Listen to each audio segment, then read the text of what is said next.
ഈ വർഷത്തെ ഹജ്ജ് വേളയിൽ പകർച്ചവ്യാധി രോഗം റിപ്പോർട്ട് ചെയ്തിട്ടില്ല എന്ന് സൗദി ആരോഗ്യമന്ത്രി. സൗദി അറേബ്യ മാനുഷികമായ മനോഭാവത്തോടെയാണ് ചികിത്സാ സേവനം നൽകുന്നത്. ആവശ്യത്തിനുള്ള കിടക്കുകൾ, ആംബുലൻസ് സേവനം എന്നിവ മികച്ച രീതിയിൽ നൽകിയെന്നും മന്ത്രി പറഞ്ഞു. മികച്ച ആരോഗ്യ സേവനങ്ങളാണ് ഹജ്ജ് മന്ത്രാലയം ഹാജിമാർക്കായി സംവിധാനിച്ചിരുന്നതെന്നാണ് സൗദി അറേബ്യയുടെ ആരോഗ്യമന്ത്രി ഫഹദ് അൽ ജലാജൽ അറിയിച്ചത്. അതുകൊണ്ട് തന്നെ തീർത്ഥാടകരിൽ പകർച്ചവ്യാധി രോഗങ്ങൾ റിപ്പോർട്ട് ചെയ്തിട്ടില്ലെന്ന് ആരോഗ്യമന്ത്രി സ്ഥിരീകരിച്ചു.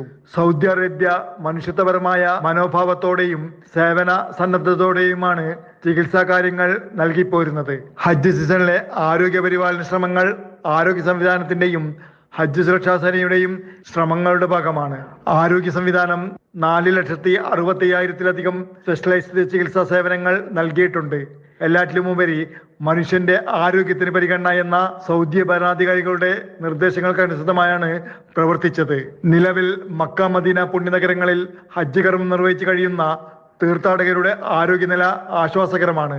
പ്രത്യേകിച്ചും വിശുദ്ധ സ്ഥലങ്ങളിൽ രേഖപ്പെടുത്തിയ ഉയർന്ന താപനിലയുടെ വെളിച്ചത്തിൽ ആരോഗ്യകാര്യത്തിൽ കൂടുതൽ ശ്രദ്ധ ചെലുത്തുന്നുണ്ടെന്നും മന്ത്രി ഫഹദ് അൽ ജലാജൽ അവകാശപ്പെട്ടു.